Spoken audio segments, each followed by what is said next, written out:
have to tell you, this has been really a privilege to put this little bit of a lecture together. I lecture quite a bit, but nobody's ever asked me how I got to where I got to. It's kind of like asking a centipede which foot goes first. And I don't know. I have to tell you that really what I was doing was just having a good time, and life just kind of went.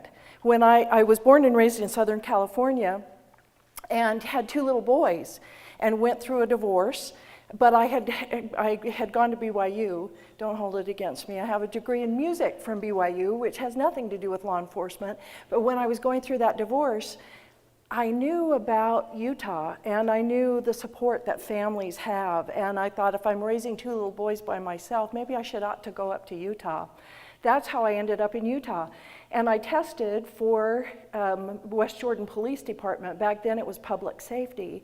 And they offered me a job, and so I fell into it. My dad used to ask, well, Julie, what do you really want to be? I don't know, Dad. I just want to be a good person. And he'd say, but I know, but what do you want to do? I just want to do a good job. I don't know. But while I was having fun doing and being and learning what I could from being a cop out there on the street, life just sort of passed by, and it was a real kick, I have to tell you. A pain in the butt is the same as a kick in the pants. It's a real positive thing or a negative thing, depending on how you perceive it.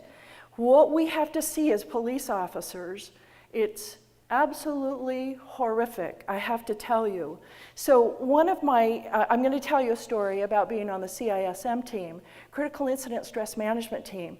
We know that at the end of a career, firefighters and law enforcement and emergency response people, dispatchers, have some psychological trauma because of what they've been exposed to. It's just natural, it's normal, and we know that it's there. So Utah State, we have a state debriefing team, and we can go in and be called to go in and do debriefings after the fact, to try to take away that trauma, to try to re-enter that trauma and make sense of it. And what I do for the team currently is not only do I do debriefings, and I'm available for whatever it is they need me to do, but I also have developed an in-service program. So, for example, next week I have an appointment to go out and spend a couple hours with Provo Police Department. We're going to talk about critical incident stress so that they know what happens before the fact. Let me give you an example. I was at home a few years back, and I got a call. It was about 11 o'clock at night, and one of the dispatchers, Highway Patrol dispatchers who was on our team, she said, Chief Gurr, who was the chief out in the basin, out in Vernal, she said he just was shot and killed tonight. He and his patrol officers were chasing a known felon, a wanted felon, and they cornered him in a 7-Eleven parking lot, and there was a shootout, and Chief Gurr was hit in the head. So they said, would you come? Would you go out to the basin and sit with the guys on the team who watched all of that happen? Can you imagine watching your leader go down? So I said, sure, I'd be happy to. They said, Highway Patrol will put a chopper in the air. And so I went out to Salt Lake Airport and met Highway Patrol, and they flew me out to Vernal. They gave us a room, not at the police department, because that's in the middle of the trauma. And I just sat and processed through. We also picked up a mental health worker, and we went out and spent time. To me, that's what it's all about. That's the thing that makes the job positive. The DMORT stands for Disaster Mortuary Recovery, Operational Recovery Team. Disaster mortuary, so we're talking about the dead bodies that happen in a disaster. And so the DMORT team is an arm of FEMA. So I'm a federal employee part-time. When we have a disaster, they'll call and say, we need some extra help. So I've been deployed to a bunch.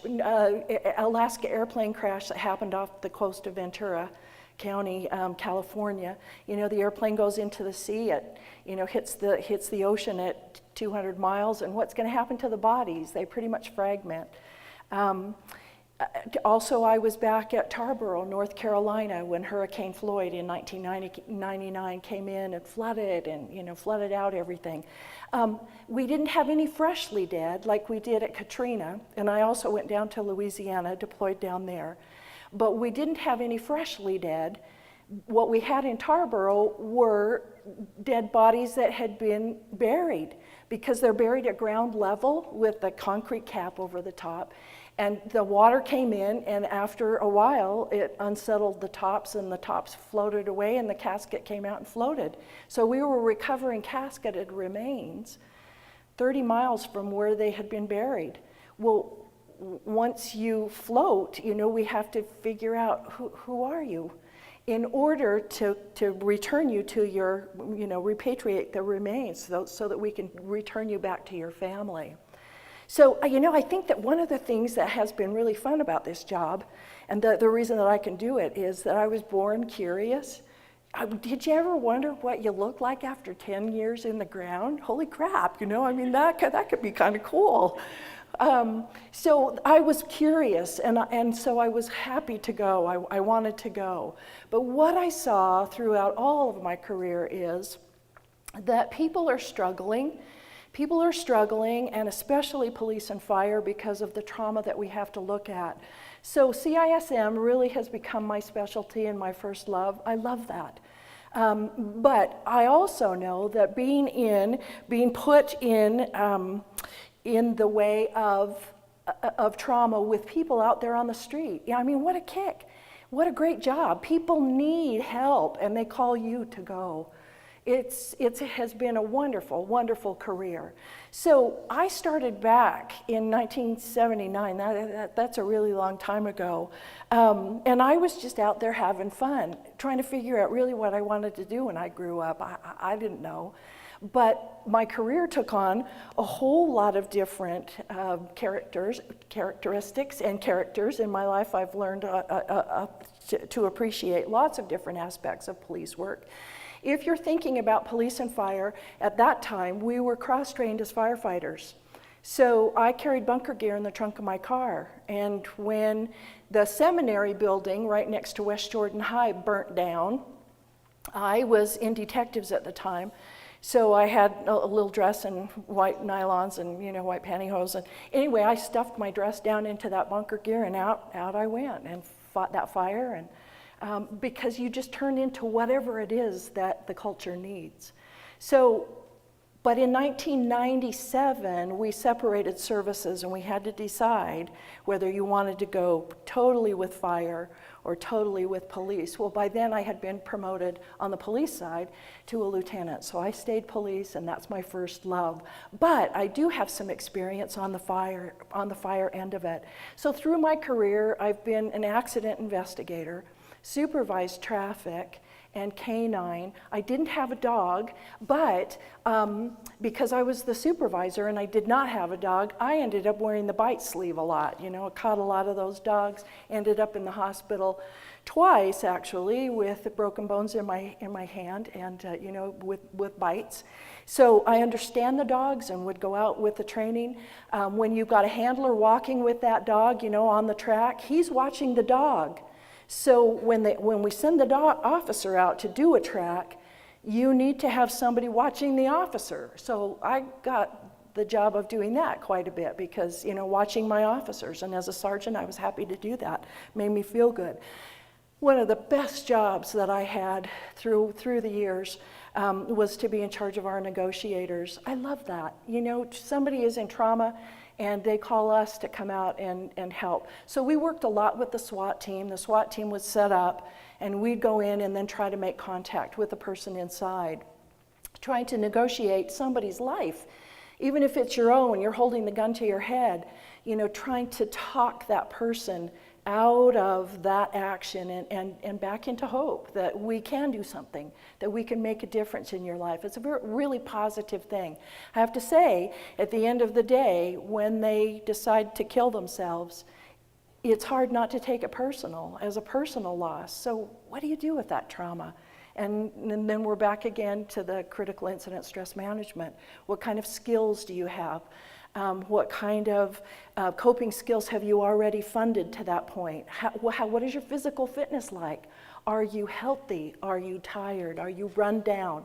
Do you have a good support system? How's your family life? So it all comes together to be a good, healthy police officer, a healthy firefighter towards the end of your career, healthy dispatcher also. Control is our major issue. I have to tell you that. I'll just own it right straight up, that we have to be in control. But for us, control is a major issue, because if we're not in control, we're dead. Think about it. You know, my officer survival training says that when I go into a domestic, a family fight, I become the hostess and everybody plays by my rules. Because if I'm not in control, then I'm dead. So many officers are killed every year with their own duty weapons. So it's drilled into us. We have to be in control. The firefighters, if they're not in control of how much water has been pumped into a building when it's on fire, and they know when to pull their officers out, their firefighters out, then they're dead. If the dispatchers aren't in control, giving us the correct information out there, then we're dead. So think about it. Control is like a hyperactivity for us, and we want to be in control of ourselves and of the scene. The downside is, what happens when you're not? Because life tells you, really, that you're not always in control. You know, we think, because of Hollywood and all of that stuff, that cops are always in control. The truth is, we're not always in control. Sometimes things don't go well, like the officers out in Vernal that watched their major, in command, in control chief go down. That's a huge trauma and a huge reality. So what happens when all that you've tried doesn't work? And you should have thought of something else, but you didn't. You know, you're trying to do really well. So part of my career also was to be a resource officer in the high school. This shows an officer with some little children. I also did officer friendly for 10 elementary schools while I was teaching over at the high school. Teaching at the high school was such a kick. It was such a fun thing. And I taught under a vocational teaching degree. And I learned that I loved teaching high school. I loved working with the kids. It wasn't very long teaching that class before I realized the ones that are going to make really good cops are the little shitheads on the back row that are throwing spit wads and, you know, out after dark, trying to siphon gas out of somebody's gas tank. And truly, one little shithead, one of those little poopers, from my first class became a police officer. And when I retired, he was one of the officers on day shift that I was supervising. So that was kind of a fun thing, a fun connection. What does it take to be a police officer? Not everybody is cut out for that. Not everybody's cut out to do the work that is required, or to get out there and to see what needs to be done. So some of the other things that I was able to do during my career is that I supervised crime scene, which was really a kick. It was fun to go out and learn how they did what they did, and to take evidence. I also supervised, while I was supervising the traffic accident investigators, we also had 3 Harleys. Now they have 4, I understand. So the motor officers. And it was at the same time that I was supervising the canine guys. So I'm trying to consolidate them into a big group, you know, be team players. But the canine guys, you know, they'd come in with dog paws and dirty, and, you know, they had to bathroom their dogs and clean them up, and, you know, dog hair all over everywhere. And then the motor officers would come in, and I'd call them my tall boot beauties. They'd come in all spit shined, and you know, you've seen those motor officers. They love that stuff. Trying to consolidate that group together was really an interesting thing. I also supervised court security and building security, so the magnetometers, people came in, and records. That was an interesting thing because I had worked mainly with males during my career. Men are so easy, I have to tell you. Women are a little different. You know, we communicate differently, and we have our moments. And men, you know, they punch each other and go, oh, let's go get a cup of coffee, and off we go, and we've solved it. Women are a little more gentle, and they come at life a little differently. And the evidence room, that was very interesting. You know, putting together a program of how do we sell all this evidence? If nobody's going to claim it after so long, you can't just keep it. You need to move it on. And so we got a contract with propertyroom.com. Anybody can go on if you want. Anybody can go on propertyroom.com and buy surplus police evidence that has been surplused out.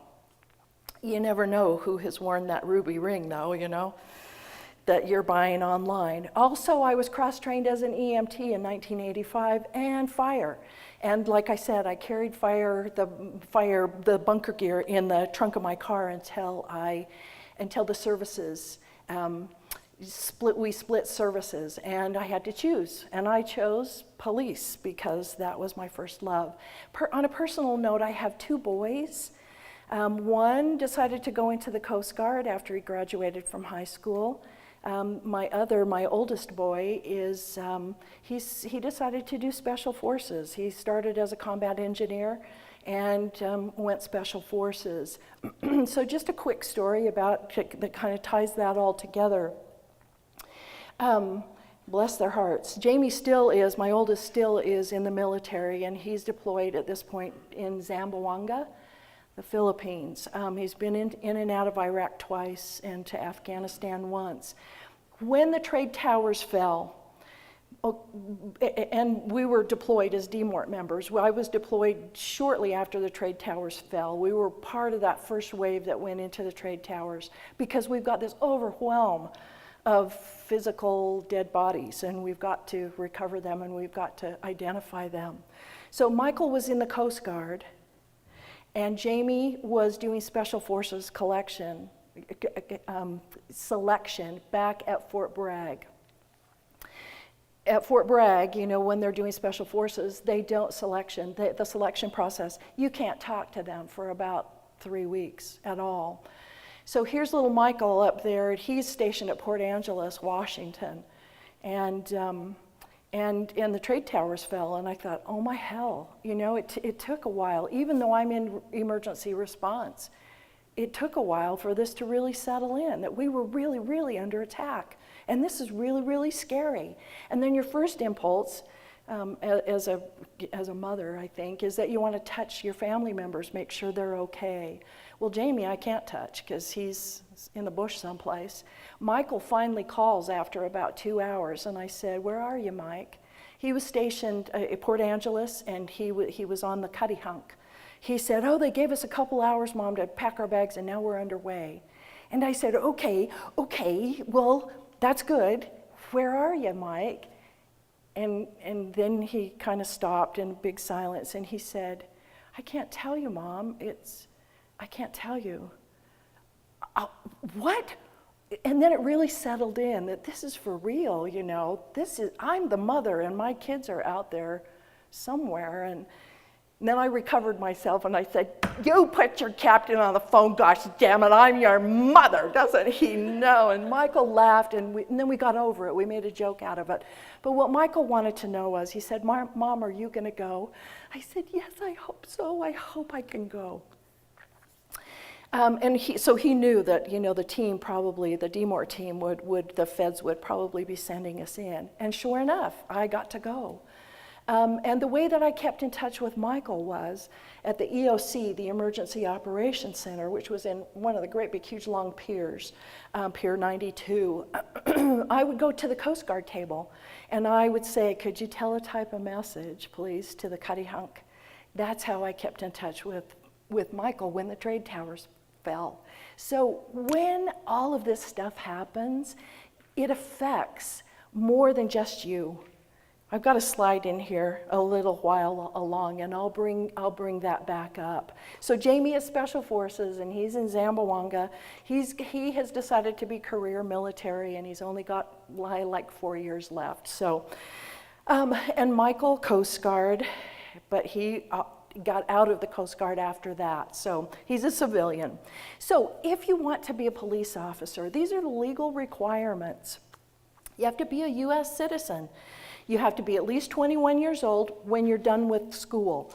So when you get into the police academy, it's split into 2 different parts: special functions, which is 5 weeks, and law enforcement. So they call it SFO, Special Functions Officer, or LEO, Law Enforcement Officer.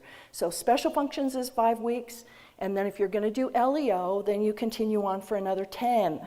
So it's 15, and if you're particularly slow class, then sometimes they stretch it out even longer. The only way that you can go to the police academy, the Post Academy, which stands for Peace Officer Standard Training, so that's the state academy to Post, is that you have been hired by an agency, and they put you through Post, and it's 16 weeks from 7:30 in the morning till sometimes 11:30 at night when they do, scenarios in the dark. But it's a focus. If you choose to go to a satellite office, to a satellite school, then you take it on a semester basis, just like a regular class. So it takes you a lot longer to get SFO and LEO certified, but you can do it while you're maintaining your family life and a home life and, a job. And you have to have a high school diploma or equivalent, GED, and not be convicted of a crime, so you have to be pretty good in your adult record, and have demonstrated good moral character. I have to tell you, I was in charge of hiring police officers for the last 5 or 6 years of my career, and we check Facebook. We check all of that stuff, and your media sites. Be careful what you put out there. We declined one of the officers who was applying, who he had been through all the classwork that he needed to, and special functions and LEO, but his Facebook had beer cans stacked up and he was, with throwing a gang sign on his website. Probably not the best. So you need to know that we do a background check, and be free of any physical, emotional, or mental conditions that might adversely affect your job. You can't have a mental illness that makes you fragile when you go out there and look at all of this trauma with the public. So you cannot be a police officer if you are not a U.S. citizen, if you falsify anything on your post-app application. So don't lie. It's better to just put, yes, I used marijuana 3 years ago, and let the chips fall. Some departments will take you. It's up to them how they look at that. So, and you cannot do that. You cannot be a police officer if you have a felony conviction. Juvenile convictions are different, and they look at those on a case-by-case basis. Or if you have been dismissed from the armed services with a dishonorable discharge. To get into the police academy, first you have to demonstrate that you have competent reading, writing, and math skills, or else you can't even apply to the police academies. And this is called the end-post test, so it's the beginning before you go to post. And they offer that test here at UVU. So you would just contact the appropriate people, call for an appointment, and they'll give you the end-post test. It's several different modules.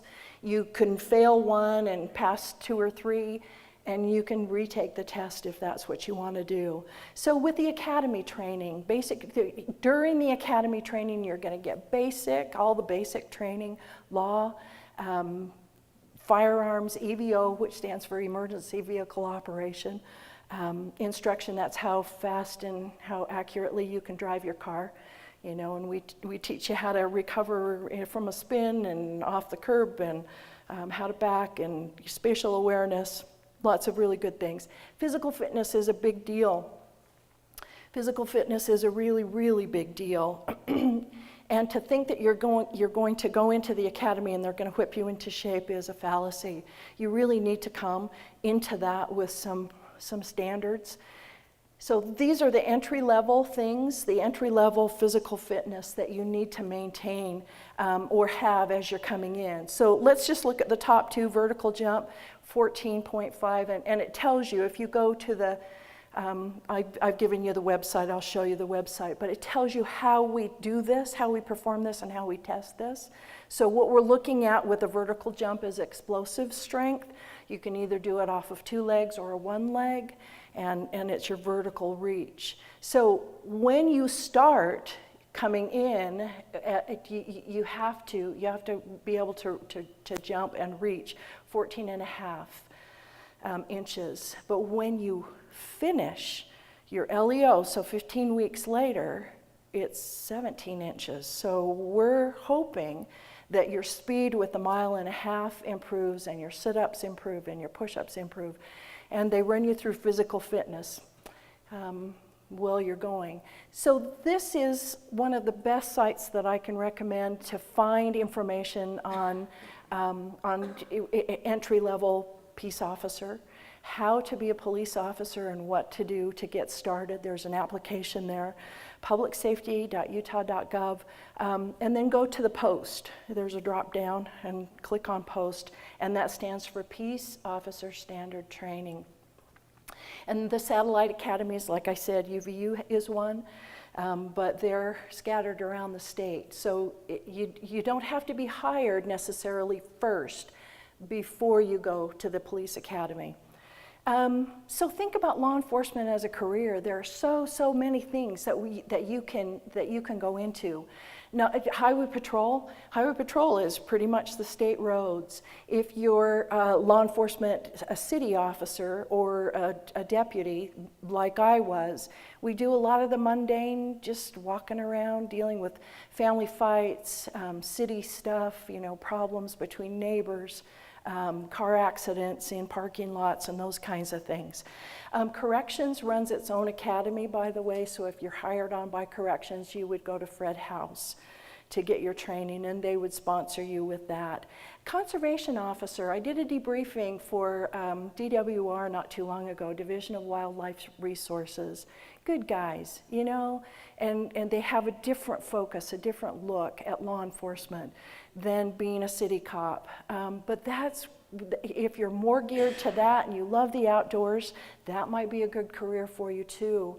So think about, not only, this is on a state level, but there is the federal level too.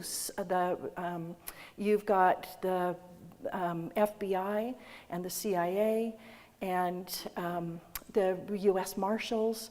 There is a whole gamut of other agencies that if you wanted to get out of Utah and become federal, you could, go and move around through the whole United States and do different kinds of work. There's a reason that the FBI and the Secret Service, they do a lot of recruiting in Utah.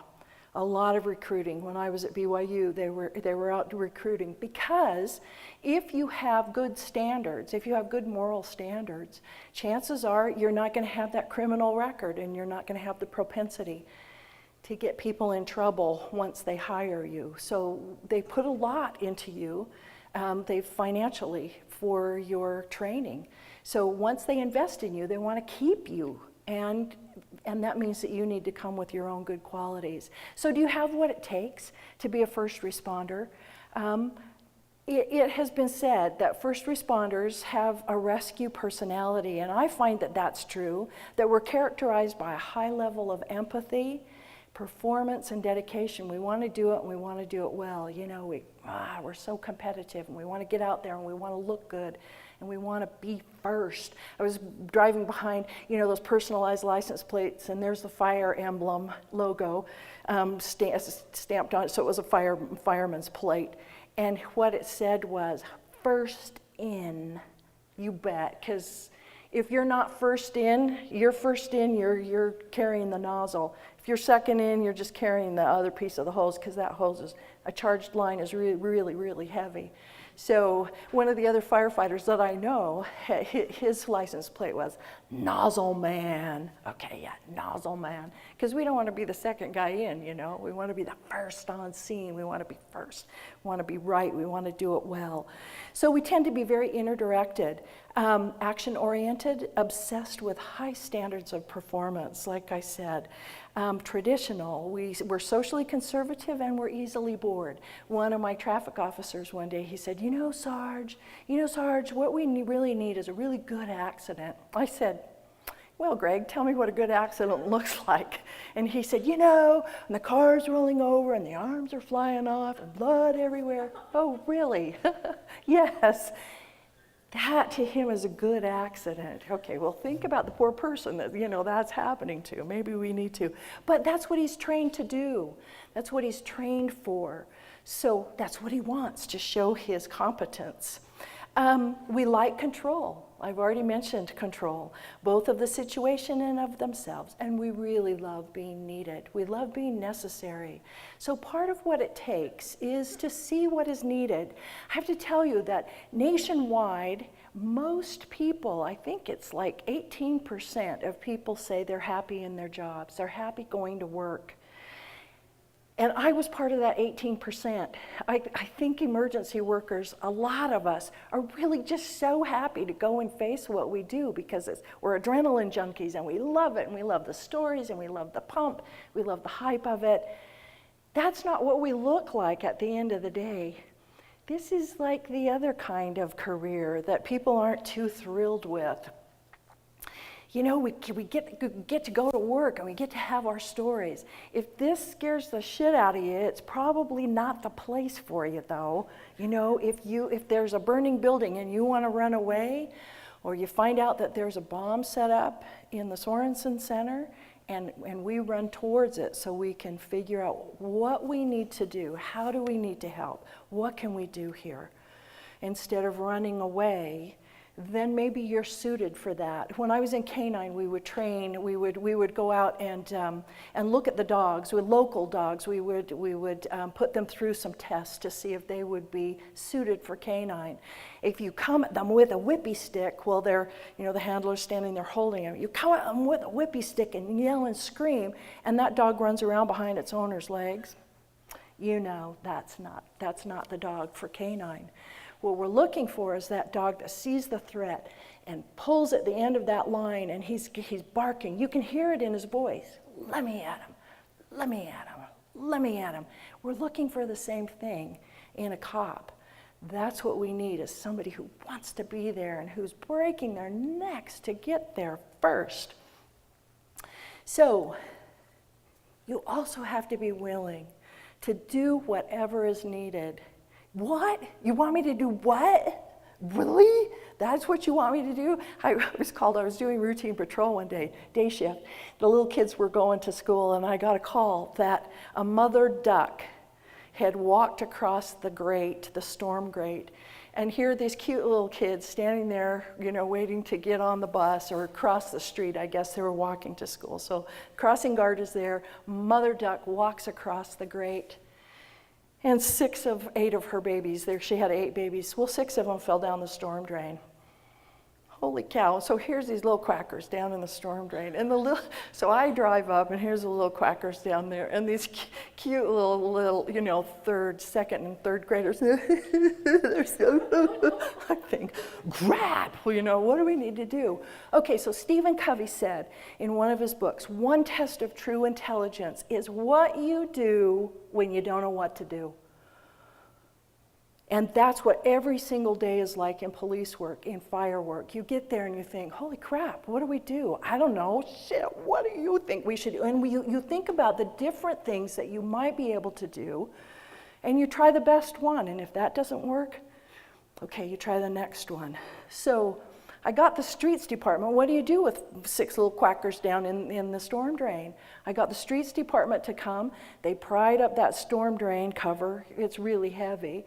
And I ran down the little ladder that goes down. Well, then the ducks ran away. Okay, now what are you going to do? That didn't work. Now what are you going to do?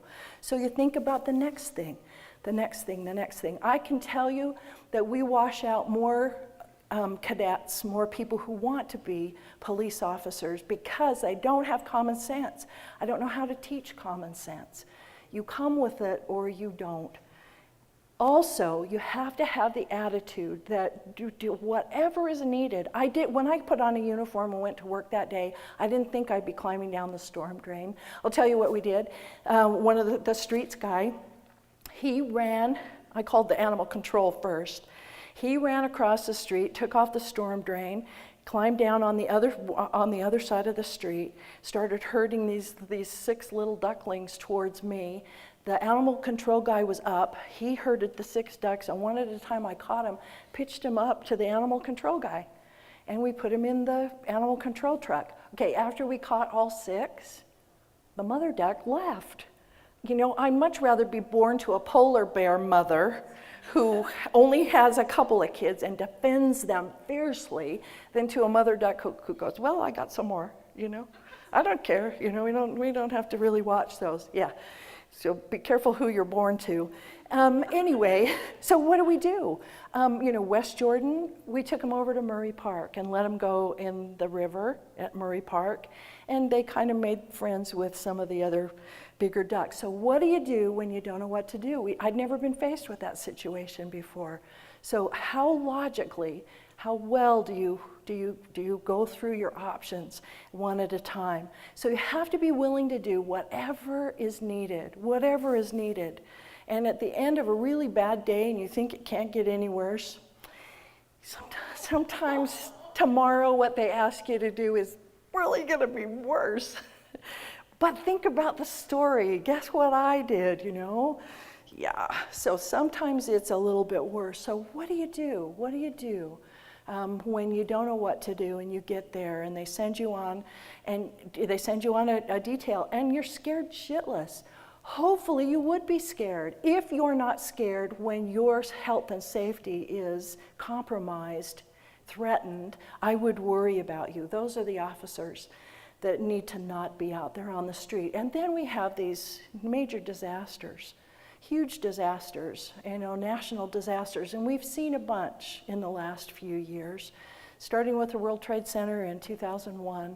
That was pretty ugly. And then we had Katrina, you know, Mississippi, Biloxi, and Louisiana. It was just awful. It was the human tragedy was so terrible.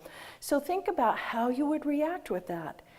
How do you do that? And you go to work and you think, well, I'll see you guys for dinner, and you don't get home for the next 2 or 3 weeks. Hopefully you do. One of the hardest things to deal with is man-made tragedies, the things that, you know, acts of terrorism, the things that shouldn't have happened, and they did. And then we have to step forward and try to mitigate those circumstances and put it all together. Working at the Trade Center was an amazing, amazing experience for me. Changed my life, certainly. I put my name on the list to go back at Christmas time. I worked for 2 weeks, almost 3 weeks the first time. Then I said I'd go back in December, and I went back December 14th and worked through the new year. I'm glad I went back to New York because I could see it in a different way. The first time through, I got to work in lots of different areas, but you know, mostly at the medical examiner's office. I scribed for a forensic pathologist, so I got to see the tissue that was coming, or the body parts and pieces that were coming out of the tower, out of the pile, ground zero. That was very interesting. The reason I threw this slide in here is that I just want you to remember, if you consider a career in law enforcement or firework or dispatch or, you know, in the emergency response area, it's going to affect you, not only affect you, but it will also affect your family. When I got the call to go to the World Trade Center, I told you the story about my boys and that I was concerned about them. I called my folks and said, yay, I get to go. I was so excited, you know, woohoo, I get to go. I was so happy to take 2 weeks off work and go in and work in New York. That was so positive for me. Well, my mother, She was a worrier, and she had these little bird-like hands, and she worried and worried. Oh, Julie, oh, that would be terrible. It must have been so hard for her to have a child like me that was so out there. I just loved to get out and rappel with the dogs and, all of that fun stuff. Oh, it was terrible. She said, when she finally realized towards the end of the conversation I was going to go and it didn't matter what she said, she said, well, I guess some people are donating blood, and we're going to donate a daughter. Poor mom. So when I was there at the trade towers, you can bet when that came up on the evening news, she was watching for the face of her daughter. My face was never on the news, by the way. We were totally out of, the shot of the news cameras. But because I was there, it made it real for her. That was all part of it. In closing, I just want to show you 2 slides from Boston, the Boston Marathon. Ugly, gross, act of human terrorism, and we've already identified that is so difficult. And then shortly after I saw that slide, I found this. Fred Rogers, and he said, when I was a boy, I would see scary things in the news. My mother would say to me, look for the helpers. Okay, look for the helpers. Look for the police. Look for the fire. Look for the officers, the people who are out there helping. You will always find people who are willing to get out there and help. To this day, especially in times of disaster, I remember my mother's words, and I'm always comforted by realizing that there are still so many helpers. There are still so many caring people in the world. Okay, let me show you that slide again. 3 to 1. And the first time I saw that slide, I was so focused on the gore, and I was so focused on that, the human tragedy and how his life had changed and the unfairness of it. But when you change your perspective, you can change your view of the world. And that's really the resiliency that I've learned, that if you walk into police and fire and public safety as a career, you're exposing yourself to a lot of trauma, not only physical trauma, emotional trauma, and the inhumanity that people do to each other is just horrible. But if you change your focus, there really is some good positive things there. So, while we're having fun, you never know when that big one's going to hit in the back, and you just have to be ready. You have to be forearmed and be ready to go into combat when it is that you need to. I'm done. Sherry, would you? Sure. I'm sorry. Does anybody have a question that they'd like to ask you?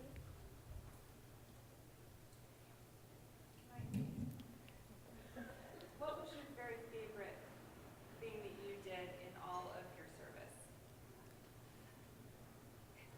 Maybe repeat that so they hear that. What was my very most favorite thing? I delivered a baby.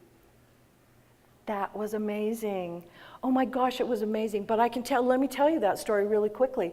We had arrested the dad 2 weeks before. I was not the arresting officer, I was just the searching officer. Went through his car and he had drugs. Okay, so, packaged for dealing. So 2 weeks later we get a call, and I'm on graveyards, and the fire department turned left and I went right, and they were wrong and I was there. And here's this guy that I recognize. We've arrested him.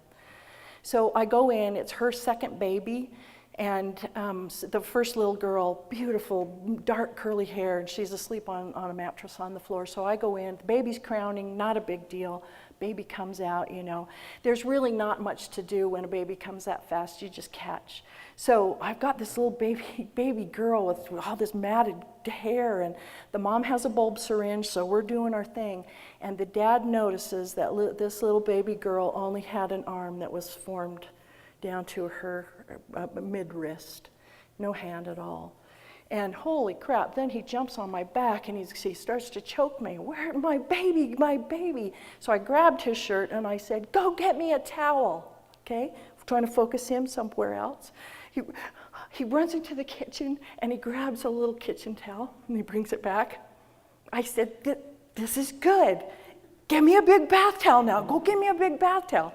That left me alone for a few minutes to help the mom. And by then the fire guys were coming in. One of the fire department guys, he wrapped that little baby girl up so her arm was concealed. And I saw him put his arm around the dad and settled him down. So it was a little tenuous. It was a little scary, but yeah, that was cool to be just the catcher. What would you say is the best way to prepare for a female going into police work? Yes, good. Anything. I think anything that you do, like I said, being willing to see what needs to be done and go do it. When I was deployed for DMORT, I was deployed to Louisiana as mental health. And I said, I'm not mental health. And they said, we know, Julie, but the guys really like to talk to you. So my way of dealing with things is to go into a situation and see what needs to be done. You're pushing a broom, I'll get a broom, I'll push with you. So when I went into Louisiana later, we were getting casketed remains, because the same thing happened in Louisiana. You know, the caskets would flood.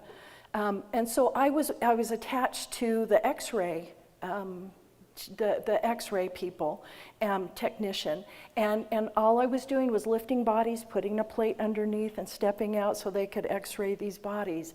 But at the end of the night, I could be at the table and we were all together and we'd had all the same experience. So I know how to be a peer counselor. I know how to shuck and jive because I've been out there working with the guys. And working with people means that you share those same common experiences, and that's a positive thing. So anything you can do is positive. You know, I would say my music degree really didn't have a whole lot to do with police work, but I went one time and the guy said, somebody stole the flugelhorn out of my car. He said, do you know what a flugelhorn is? Yes, sir. Yes, I do know what a flugelhorn is. I certainly do. And it really was good for stress management, you know, that release and that settling down. So I think anything you do is a positive. You really need to be able to read and write, because you write a lot of reports. A little bit of math is a good thing, so pay attention to that. Integrity is the very biggest thing, though, because if your integrity is gone, if you lie once in court, they won't even have you in court anymore. Once your integrity is gone, you can't do it. I have to tell you, law enforcement is not an easy career, because you stub your toe once and boy, you're out. And so just saying, I retired as a police officer at the end of my career, that's huge. You know, that's an accomplishment for me, because so many things can get you pitched out the door. But I will talk to you after. Okay.